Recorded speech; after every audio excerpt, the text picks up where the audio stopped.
Hi friends, welcome to my channel easy cooking recipes. आज हमने बनाई है चारकोल फीचर में एलजी माइक्रोवेव ओवन में कुरकुरी क्रंची भिंडी।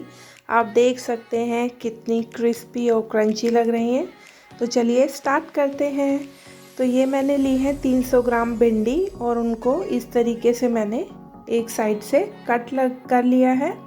और हमें ये आर पार नहीं करना है, सिर्फ बीच में से कट करना है।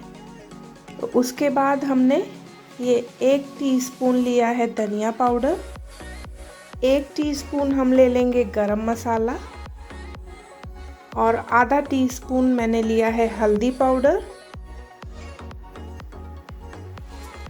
1 टीस्पून लेना है लाल मिर्च पाउडर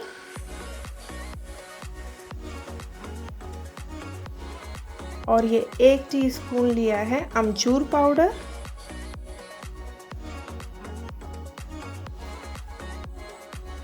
अभी मैंने 1 चम्मच सौंफ ली थी और उनको मैंने हल्का सा तवे पे रोस्ट कर लिया था और उसके बाद हाथ से मसल के डाल देंगे, इससे टेस्ट बहुत अच्छा आता है। और 1 टीस्पून मैंने इसमें नमक डाल दिया है। मसालों को हम चम्मच से अच्छी तरह से मिला लेंगे और फिर हम भिंडियों में जो कट लगाया है उसमें इसको फिल कर देंगे। फ्रेंड्स, ऐसी ही मज़ेदार रेसिपीज़ के लिए मेरे चैनल को सब्सक्राइब करना ना भूलें। जिन्होंने अभी तक मेरे चैनल को सब्सक्राइब नहीं किया है, वीडियो के नीचे एक रेड कलर का सब्सक्राइब बटन है, उस पर क्लिक करके सब्सक्राइब करिएगा। मैं हर 2 दिन में एक वीडियो पोस्ट करती हूँ अपने चैनल पे। तो हमने सारी भिंडियों की फिलिंग कर ली है। अब हमने ये 1 मीडियम साइज़ का टमाटर कट किया है, 2 हरी मिर्च, छोटा सा टुकड़ा अदरक का। तो ये हमने एक मिक्सिंग बोल लिया है माइक्रोवेव सेफ ओवन में रखने के लिए। तो इसमें 1 चम्मच हमने तेल लिया है और ये टमाटर, अदरक और हरी मिर्च हम इसमें डाल देंगे।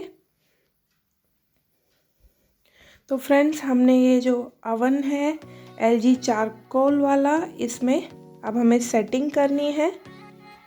तो जो चारकोल फीचर होता है उसके अंदर क्रिस्पी भिंडी, बर्मा भिंडी बनाने का चारकोल में ऑप्शन होता है। हम रेसिपी सेलेक्ट कर लेंगे कोड के अकॉर्डिंग और वेट सेलेक्ट कर लेंगे 300 ग्राम और हमने ये बोल रख दिया है।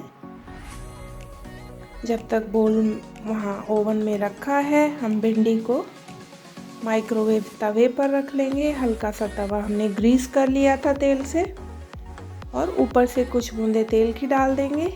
फ्रेंड्स, ये रेसिपी पसंद आती है तो लाइक का बटन ज़रूर क्लिक करिएगा। सुपर क्रिस्पी भिंडी बनके तैयार हो जाएंगी बिना डीप फ्राई किए। कुछ 1 चम्मच तेल में ही हम इनको बना सकते हैं। तो जब बीप साउंड आएगी तो हम बोल को बाहर निकाल लेंगे और हम उसमें माइक्रोवेव में रख देंगे, माइक्रोवेव वाला तवा भिंडी के साथ। बीप आने के बाद हम निकाल लेंगे भिंडी को और ऊपर से हमने ये जो टमाटर थे ऊपर से ऐसे डेकोरेट कर लेंगे। हमारी क्रिस्पी भिंडी तैयार हो चुकी है। फिर मिलते हैं।